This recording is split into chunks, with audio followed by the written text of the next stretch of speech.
जी नाजरीन, खबर शामिल करते हैं डिवीजन बहावलपुर की। हमारे deputy bureau chief Rana Binyamin की रिपोर्ट के मुताबिक जिला रहीम यार खान का नवाही इलाका बागो बहार में बावले कुत्तों का राज।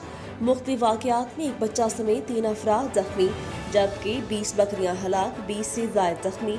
इंतजामिया खामोश तमाशाई। तफसीलात के मुताबिक पहला वाक़ा अड्डा बागो बहार में पेश आया, जहाँ पर मौजूद दुकानदार पर बावले कुत्ते ने हमला करके शदीद जख्मी कर दिया। जबकि दूसरा वाक़या बस्ती मुरावा में पेश आया, जहाँ पर 10 साल सुल्तान को आवारा सगा ने दबोच लिया और शदीद जख्मी कर दिया। इसी तरह बस्ती ठेरी में भी एक शख्स को बावले कुत्ते ने काट कर जख्मी कर दिया। जबकि चौथा अफसोसनाक वाक़या हसूवाला में पेश आया, जहाँ पर जाम शकील नामी शख्स की बकरियों के रेवड़ पर आवारा सगान ने हमला आवर होकर 20 बकरियां हलाक कर दी, जबकि 20 से ज़ायद जख्मी हुई। जाम शकील और दीगर मुतासरीन का कहना था कि आए रोज़ इस तरह के वाक़यात रूनमा हो रहे हैं, पर इंतजामिया के कानों पर जूं तक नहीं रेंगती। जबकि मीडिया और सोशल मीडिया पर मोतबार निशानदी के अलावा अहल इलाका की जानिब से आवारा सगान की तलफी के लिए दरख्वास्तें भी दी गई, पर इंतजामिया खामोश तमाशाई बनी हुई है। उनका कहना था ऐसा मालूम हो रहा है इंतजामिया किसी बहुत बड़े सानहे के इंतजार में है। उन्होंने डिप्टी कमिश्नर रहीम यार खान AC खानपुर से फौरी नोटिस लेने की अपील की।